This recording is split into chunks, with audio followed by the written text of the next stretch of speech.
Di balik pertengkaran seorang istri untuk membela perasaannya dan dia lupa terhadap apa yang Allah sampaikan kepadanya supaya bersabar kepada perintah suami selama suaminya tidak menentang syariat Allah, di situ ada bekas luka yang akan tergores kepada kehidupan anak. Di balik seorang suami yang melakukan perbuatan maksiat, zina atau minum yang haram, ataupun dia melakukan perbuatan-perbuatan yang dibenci oleh Allah sampai akhirnya dia mendolimi istrinya, di situ ada luka yang tergores pada jiwa seorang anak, yang tentunya akhirnya ketika anak tumbuh kembang dengan satu kondisi kejiwaan yang banyak tergores ketika melihat bagaimana hubungan orang tuanya, maka anak itu cenderung akan meredup dan akan terkubur karena kekecewaan yang dia dapatkan dari kehidupan orang tuanya. Anak melihat orang tua bertengkar itu jauh lebih menyedihkan dari perkara apapun. Makanya kalau kita secara jujur ya melihat apa yang sering kita ingat dari orang tua kita, yang kita ingat itu ya pertengkaran mereka dulu. Walaupun mungkin pertengkarannya sekali dua kali, kok tiba-tiba pernah terlihat di depan mata anak, anak itu akan ingat sepanjang hidupnya. Itu tidak bisa dihapus. Karena apa? Ya hubungan orang tua itu membentuk kejiwaan seorang anak. Apa yang terjadi kehidupan rumah tangga seorang bapak dan ibu dengan kehidupan mawaddah dan penuh cinta, itu pun yang akan tercipta pada kehidupan seorang anak. Maka inilah yang menjadikan kita pada pembahasan awal ini, akhirnya kita paham.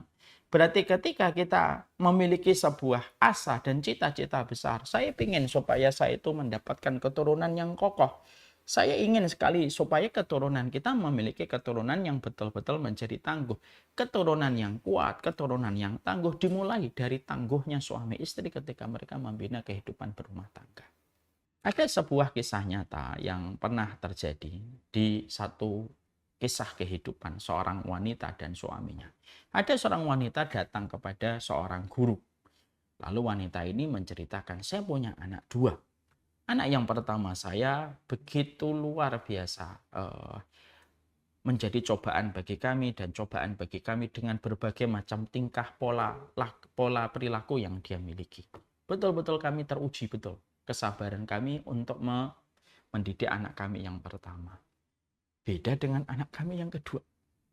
Anak kami yang kedua agak berbeda dengan kakaknya.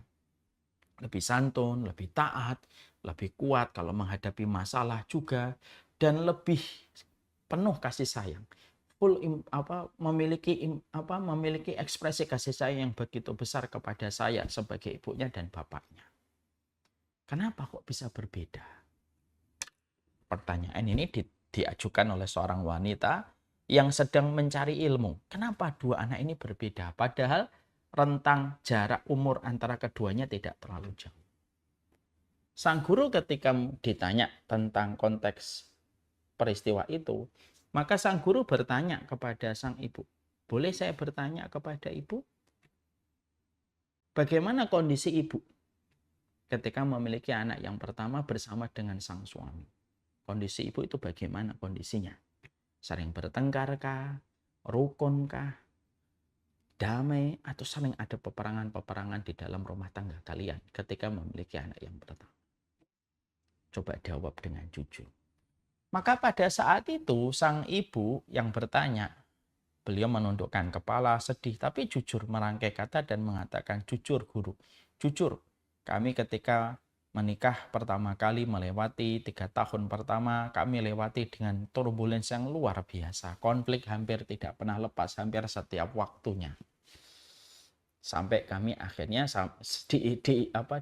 disertai ketika kami memiliki anak yang pertama. Lalu guru itu mengatakan, cukup. Sekarang pertanyaan saya yang kedua. Bagaimana ibu ketika memiliki anak yang kedua? Maka ibu itu menghirup nafasnya, menarik nafasnya dalam dan berkata, saya memiliki anak yang kedua dengan kondisi agak relatif lebih tenang. Saya sudah melewati berbagai macam hal, saya berusaha untuk memahami suami saya sudah mulai belajar.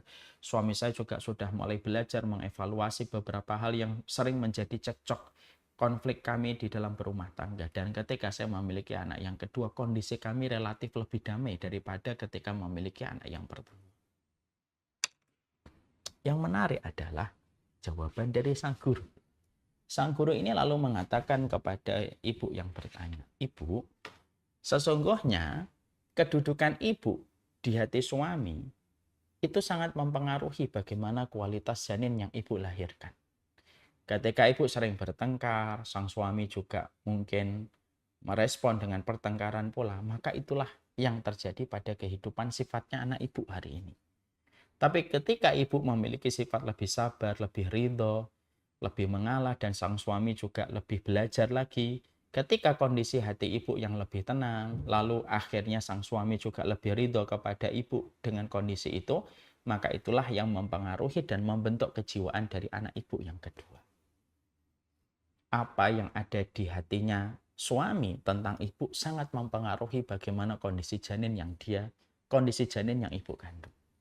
Karena apa? Kalau ibu sudah dapat ridho dari suaminya, ibarat pintu tengahnya surga, sudah ibu peroleh.